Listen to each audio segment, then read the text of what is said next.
Next, I'm honored and humbled to introduce the first speaker for our closing session. Dr. Linda Darling-Hammond is the Charles E. Ducommun Professor of Education Emeritus here at the Stanford Graduate School of Education, and she's president and founder of the Learning Policy Institute. Prior to founding the Learning Policy Institute, she founded the Stanford Center for Opportunity Policy in Education and served as faculty sponsor for the Stanford Teacher Education Program. She was also recently awarded the Yidan Prize for Education Research and comes to us today having just left a meeting of the California State Board of Education. Dr. Darling-Hammond, thank you so much for being here today. Thank you.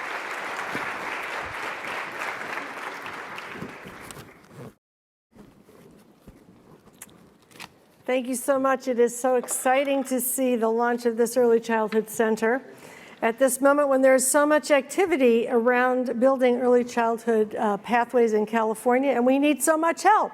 So I am making this set of comments, not obviously as a reflection on what has unfolded in the last 2 days, because as was noted, I was chairing the state board meeting until just a couple of hours ago. But Phil asked me to reflect on where we are in this state and in the nation and what aspirations and lessons we may want to keep in front of us at this time. And I will be very selfish as the state board president and advisor to our governor and see this as an opportunity to activate you around my agenda for what we need to do around early childhood education in this state.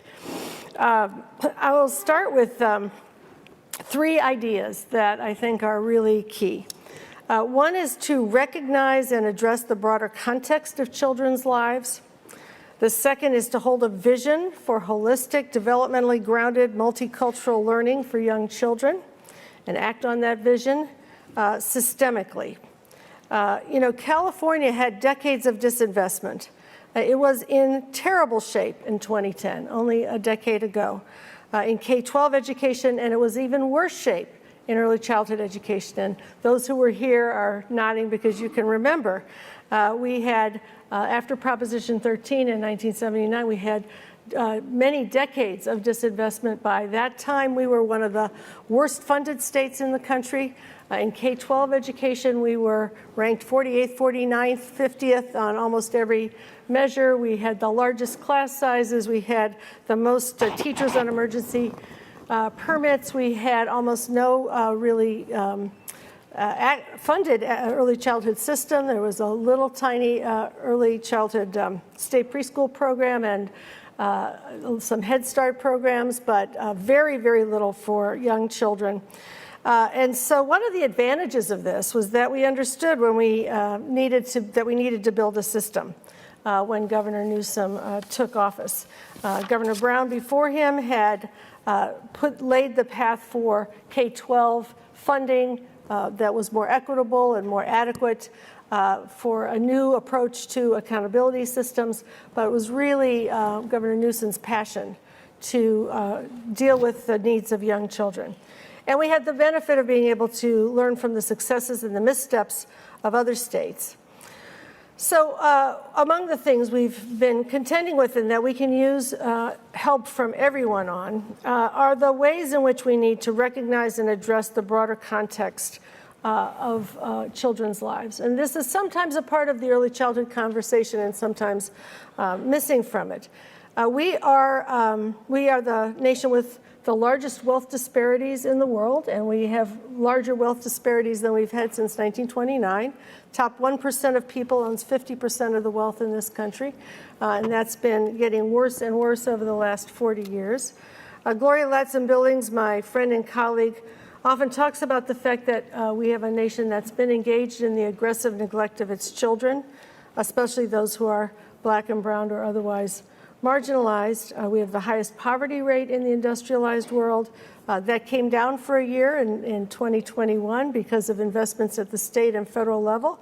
But when Build Back Better did not pass, it has gone back up again. We have had growing segregation for 40 years. California is the most segregated state in the nation educationally for Latinx pupils and the second most segregated state for Black children.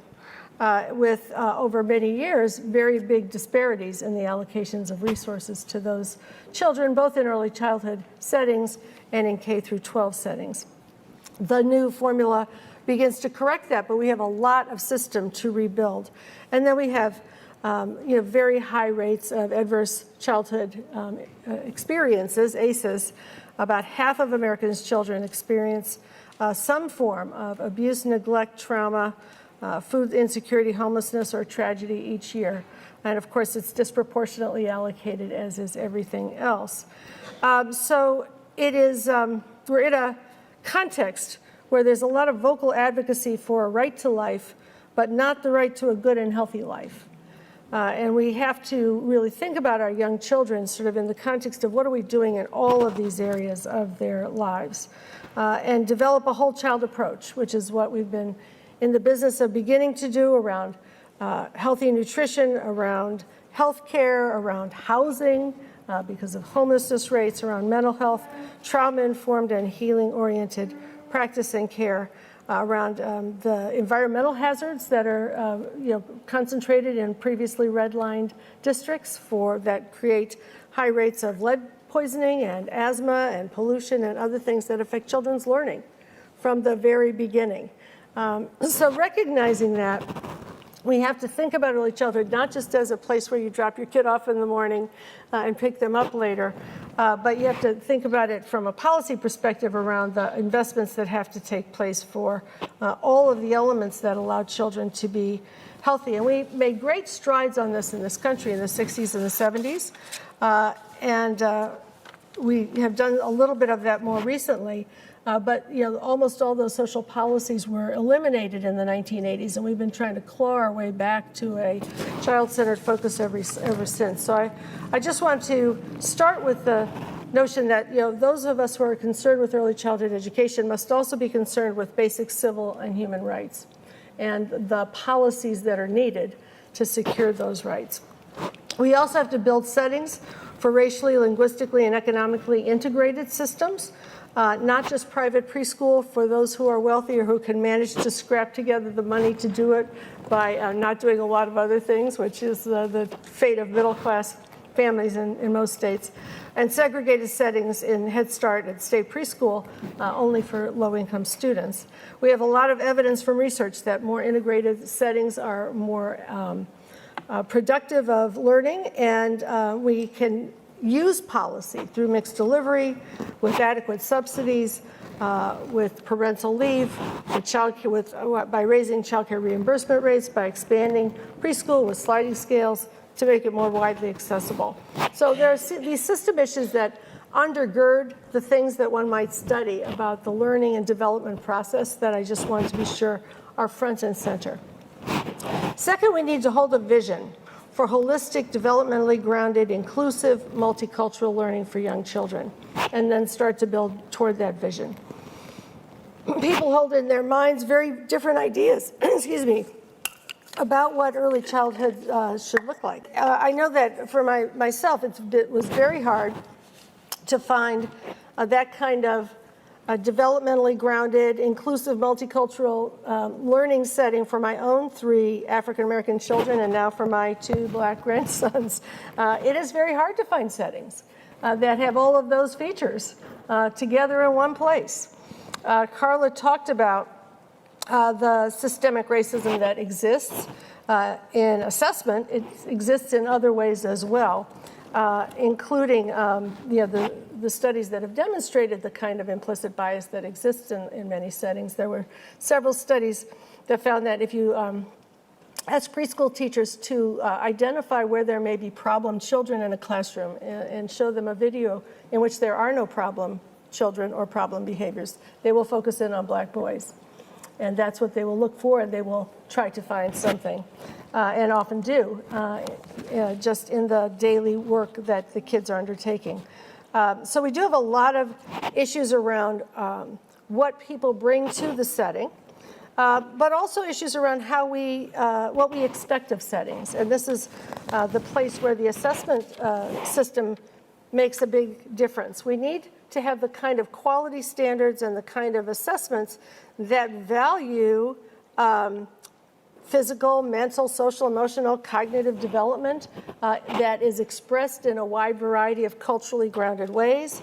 Understand that each child is individual, value what the child brings in terms of their talents and interests and language, and develop from that base, right? That's the foundation. That's really different from where we were just a few years ago in California.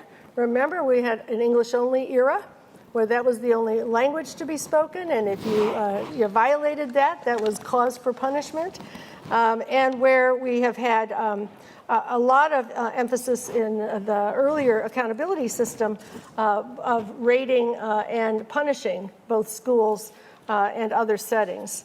So we also need folks who are doing research and who are helping to develop our understanding of what curriculum ought to look like, what assessment ought to try to do. We need to be able to articulate and demonstrate what many early childhood educators talk about as the value of play. And when many people hear play, they think, oh, they're outside and they're running around and they're screaming and, it's like some kind of unstructured thing. And what play really is inquiry, it's scientific investigation, it's exploration of cause and effect, it's hypothesizing and observing and testing and seeing what happens, it's modeling, it's all of that in those little brains, right? And that's why it's so valuable. But we have to start being able to both study it and talk about it in ways that help people understand what are the contexts and the conditions that children need to develop those skills. What are the tools and resources that they need to have around them? And for those of us who are parents, and I really appreciated Carla's comment about how humbling it is to become a parent when you've been an educator. You watch, the kids are watching you. And they're trying to figure out what will get them to do the thing that I need them to do. And manipulation is a form of intelligence. It is the basic intelligence that young children need, right? So that's what they're figuring out. And we need to create settings in which what they figure out leads them down the paths that we want them to go. And we can't do any of this if we don't focus intensively and comprehensively on the education of educators. So that they have a deep understanding of learning and development, how to look at children and understand them through an equity lens with cultural sensitivity, and the range of skills that is needed is so enormous. For some people, it comes very naturally. But for most people, if they've done a birthday party with 3 children under the age of 4, they realize that they're not cut out for this business. When I was teaching once, I taught high school when I came into the profession. So I was teaching a graduate school class of prospective teachers, and as a compliment, one of them said to me, "You teach like a high school teacher." And I said, "Well, thank you very much. When I get good, I'll teach like a preschool teacher." So that's what I'm working toward. But early childhood educators have been sort of at the bottom of the pecking order in terms of compensation, in terms of training, in terms of investment, in terms of status, and we really have an enormous job to do to change that. It's often been an afterthought. It really has to be the first thought, right? That has to be our first thought. How are we going to invest in a diverse, well-prepared educator workforce? How are we going to help people who are in the child care and early childhood system now secure access to all of the kinds of credentialing and permits and other things that are part of a growing system that is becoming universal? We need researchers and activists and funders to work on what do we need educators from birth through early grades to know in order to be effective with all kinds of children. What do they want to know? Because teachers want to be effective. They know what they want to know and often what they need to know, but we've got to make that available. We've got to codify it. We've got to make it easily accessible, free to participants. Somebody was talking about international examples. I like the example of Finland, where every educator from birth through the end of high school is very well trained for free. They get a stipend while they're trained. They are developmentally grounded. They have a system by which they can communicate with each other across the life path, starting from very, very young children. And when PISA first came out in 2000, you may remember that there was a big shock when Finland was at the top. And when I talked to my friends in Finland, they said, Oh, they, by the way, just 30 years earlier, had only had about 10% of people graduating from high school. It was a country that was not considered, the Swedes were considered the smart people in Scandinavia. The Finns were, cutting down trees and fishing and doing things like that, and not considered to be the top of the Scandinavian heap, if you will. And one of my friends in Finland said, well, we just wanted to be ahead of the Swedes. That was our only goal. But they were at the head of the world, and it really, when you talk to them, they give a lot of credit to the deep training for educators. Everyone, from early childhood on, a 2-year master's degree on top of a 3-year bachelor's degree, free to them with a stipend while they train, deeply rooted in development, with a big emphasis on how children learn differently, particularly children who have learning differences or disabilities, because their idea was if you can teach children who may have different struggles to learn, you'll be able to teach any child. And that bet really has paid off for them. So that's a huge agenda for us in California and the nation, and we need a lot of help from researchers and from policy advocates around that. And I wanted to say a special word to my research colleagues. If you want what you believe you know ever to be used, you must be working with teacher educators and with people who are in teaching. Dissemination is not publishing in a journal only. It's respecting and honoring the teachers, learning from them, with them, and contributing to them so that the ideas and the knowledge can travel into the field. And by the way, a lot of good research is seeing what these awesome teachers do and trying to understand that and codify it. In California, we're doing this major overhaul. I want to offer some thanks to Deborah Stipek. I know she's here somewhere. There she is, who's been very much involved, along with a lot of other folks, in helping us figure out what we need to do to get the right kind of credentialing system, the right kind of knowledge base for every tier in the permit system. And we need two hands clapping. We need, on the one hand, some idea about standards and expectations for quality and knowledge and learning. On the other hand, you need investments. And I really appreciated the comment that if we focus on measurement primarily to the exclusion of investment, we're just going to keep weighing the cow all over again and not feeding the cow, as Governor Romer used to say. It was the great shell game of No Child Left Behind, that we focused only on results and not on inputs and not on the investments that were needed. And then we ended up, shock of all shocks, closing down many of the schools that serve black students in many communities and firing teachers in some communities who were working hard with none of the supports that they needed. The last point I'll just make is how important it will be for us to think and act systemically. That is what we're trying to do in California, and I hope the center can contribute to our ability to do that. Sarah Neville Morgan is here somewhere also. She's our colleague in the Department of Education with 55 plates on a stick at all moments in time, trying to get the new universal preschool for 4-year-olds up and running. We're also making more investments in state preschool for 3-year-olds, also making investments in childcare as well. All of those things are going on, and among the things we need help with are how do we configure quality standards? What should these look like? How should they evolve? How can they be culturally responsive and attentive to the vision that we have for this system? How do we recruit and retain educators? We're building pipelines beginning in high school with academies for teaching, where you can start on your path to becoming an early childhood educator and graduate with enough for your first permit through community college, through 4-year colleges, through the credentialing system. How do we build the training opportunities, the pipelines? How do we integrate the work of community schools, before and after school care, health and mental health services, all of which are being accompanied by billions and billions of dollars in this state. The amount of money that's gone into the education system has increased by 30% or more. But as Carla said, this is all about collaboration, and we have to build the system and staff schools with explicit educative diversity. We make the road by walking it. We'll be walking this road together. I'm thrilled that this center will be part of the process of building the knowledge base and the capacity for us to really make it possible for every child to have a happy and healthy life. Thank you.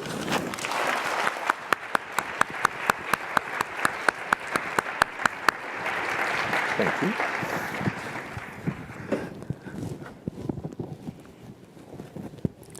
Thank you, Dr. Darling-Hammond, for that keen perspective and your experience with the challenges and opportunities in the early childhood and in the field of education in general today.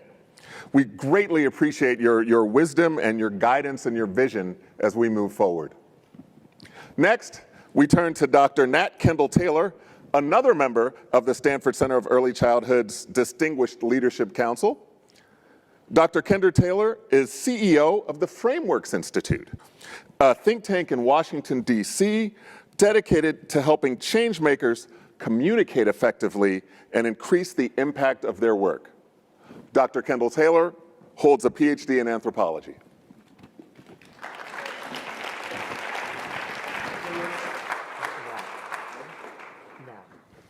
Hello, everybody, and how are you doing? I'm last. Well, Phil's last, but he's going to be quick, I think. 2 minutes. Phil needs 2 minutes. So this is it. Make it through this and you're done. This is the only thing worse than being before lunch is being before getting to go home. So I promise this is going to be really different, hopefully good kind of different. And I'm going to just provide a little bit of context about who I am. And I'm going to do that by saying who I'm not. I am not an expert on early childhood development. Even a couple of minutes with my kids would make that abundantly clear. I am, by training, a psychological anthropologist, or as my mother-in-law says, a psychoanthropologist. I don't think she knows how funny that joke is, but I think it's hilarious. So what that means as a psychological anthropologist is that I study culture and how it influences the way that we think, how we use culture to process information, to make meaning of messages, and to formulate and reach decisions. And I do that at an organization called the Frameworks Institute, which is composed of about 30 other social scientists and people who practice communications. And we study how it is that people use culture to understand complex social issues. We've done a lot on early childhood. And we also study how the way that we communicate these issues influences those ways of thinking. And so I have done work studying the cultural mindsets that shape Americans' thinking about early childhood for the last 20 years. And I am here to tell you that these mindsets affect every single thing that we've talked about here today. So when I say cultural mindsets, I mean these highly shared, implicit, we're not aware that we're using them, ways of thinking that shape how we see the world, how we see the people in it, how we interact in that world, and the decisions that we make. Cultural mindsets also play this really powerful role in legitimizing certain aspects of our social order or delegitimizing other aspects. And not only do I study those cultural mindsets and how they shape our thinking, but as I said, I do research on framing, which is the study of how the choices that we make and how we present information, choices that have been made throughout the day here today, affect, change, shift those ways of thinking, and create space, kind of unlock room and opportunities for people to think about issues in new ways. So I'm going to give you just a quick example that comes from some of that work on early childhood. We see this mindset a lot less these days, but when we started this work 20 years ago, there was a dominant pattern of thinking by which most Americans assumed that if something bad is going to happen to a kid, it's best that it happens early, when kids don't remember, when kids don't have real kind of emotions, and when, this will just be kind of water off the duck's back. But this has changed, and it's changed in large part because of the way that all of you have communicated. And it has changed in large part because of work that I've done with a lot of people in this room. And one particular metaphor it's not a football metaphor. It's not as good as the relay race or the football metaphors that we've heard, but it is the metaphor of brain architecture. And the way that if we think that the brain is built like a house, certain things start to make sense. Early matters. That foundation is not insignificant. It's of critical importance. There is a process, an active process, by which those ingredients, especially those early ingredients, matter critically to everything that follows. And today I'm going to focus my time, and I promise to do this in a really quick and expeditious way, on 3 dominant cultural mindsets that we have seen throughout our work on early childhood. We've also seen them throughout our work on other social issues, whether that's immigration or criminal legal reform or education or public health. And so the 3 that I want to talk to you about are, first of all, the cultural mindset of individualism. Right? This is the sense that the world is the way that it is, that outcomes are the way that they are, as an exclusive result of how hard people do or do not try. Their choices, their grit, their gumption, their drive, their bootstraps, and how hard they choose to pull on those bootstraps or do not. The second one, and we can see already hopefully why such a dominant focus on individualism is problematic if part of our goal is to address systems that create inequitable outcomes, right? If we focus only on individuals, we become blind to the effect that those systems and structures have on people, their lives, and their outcomes.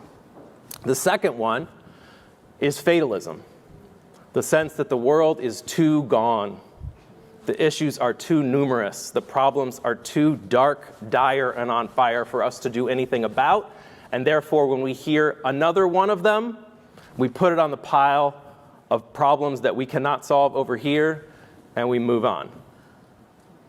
The third, most pernicious, most dangerous of them all, is the cultural mindset of otherism, a zero-sum way of thinking about the world in which, by definition, any more for you and yours, and I'm using these pronouns very intentionally, by definition means less for me and mine, right? And we can see how problematic that is in terms of the work that this center is trying to do, and I would argue in terms of the work that each and every one of you in this room is trying to do.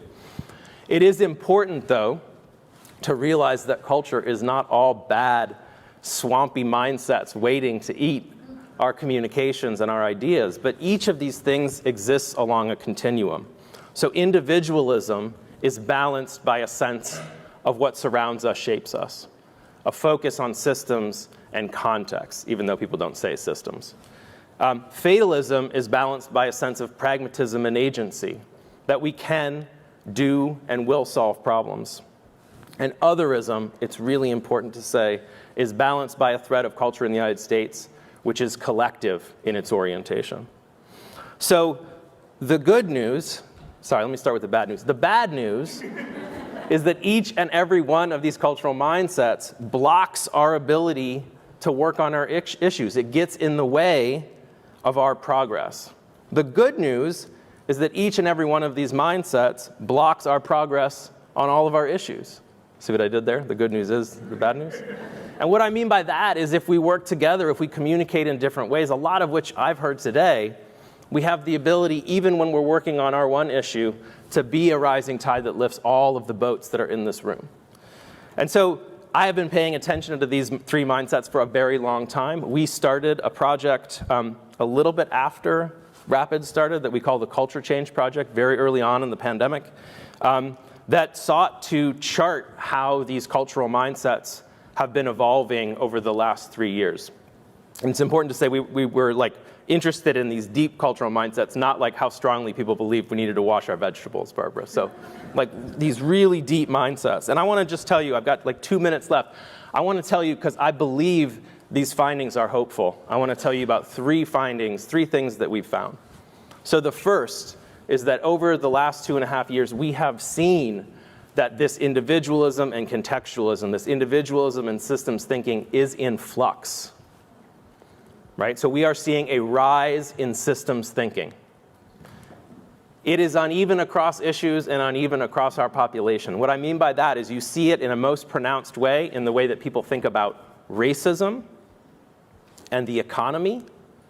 You do not see it in terms of how people think about health, unfortunately for all the health people in this room. And what I mean by that is people have become more able to entertain systems perspectives when it comes to how our economy works and the issue of racism, moving from a previously dominant mindset of racism is, a few evil-hearted white people having prejudice in their hearts and minds to a perspective that acknowledges that racism is built into our fundamental institutions, structures, and systems.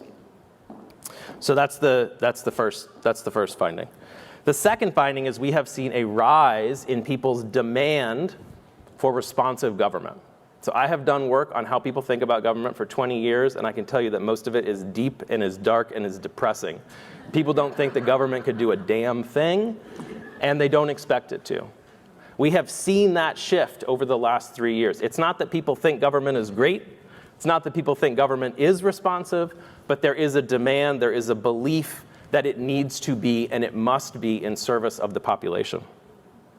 The third and final finding is a dominant call across the folks that we've interviewed in quantitative and qualitative work as part of this project for unity, greater unity going forward. Now that sounds like great news.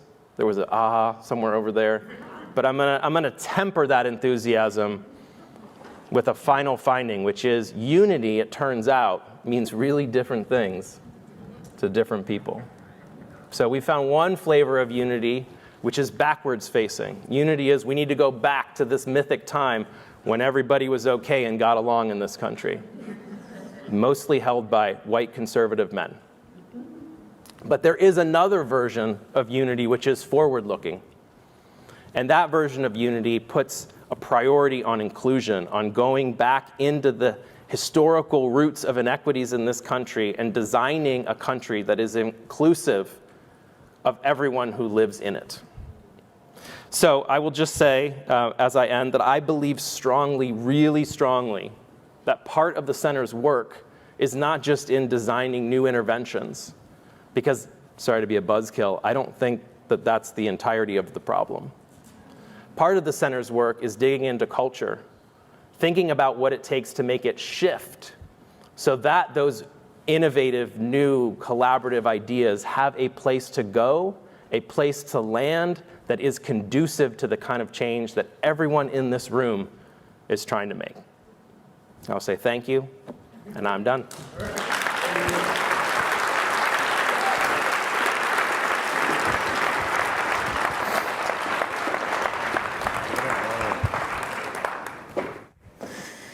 Thank you, Nat.